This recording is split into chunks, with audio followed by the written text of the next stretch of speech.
Welcomes to மாருதிஸ் kitchen. இன்னைக்கு குழந்தைங்களுக்கு இட்லியை வச்சு ஹெல்த்தியாக ஒரு பிரேக்ஃபாஸ்ட் எப்படி செய்யலான்னு பார்க்கலாம். அதுக்காக கடாயில் எண்ணெய் ஊற்றி எண்ணெய் காஞ்சதும் கொஞ்சமாக கடுகு, உளுந்தம்பருப்பு, ஜீரகம் போட்டு நல்லா பொரிய விட்டு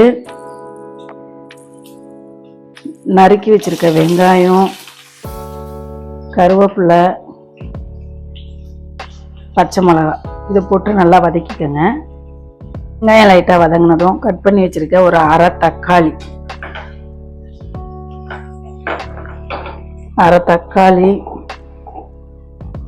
கொஞ்சமாக மஞ்சத்தூள்,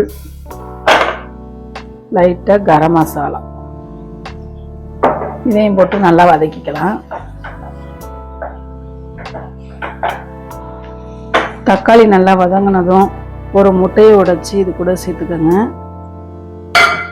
லைட்டாக உப்பு போட்டு நல்லா பொரிய விட்டுக்கலாம்.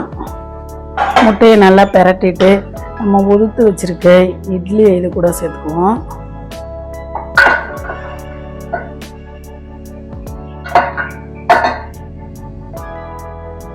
மல்லி இலை தூவி கிளறினோம்னா நம்மளோட இட்லி உப்புமா ரெடி. அவ்வளோதாங்க, நம்மளோட பிரேக்ஃபாஸ்ட் சூப்பராக ரெடி ஆயிடுச்சு. நீங்களும் உங்கள் குழந்தைங்களுக்கு இது போல் செஞ்சு கொடுங்க.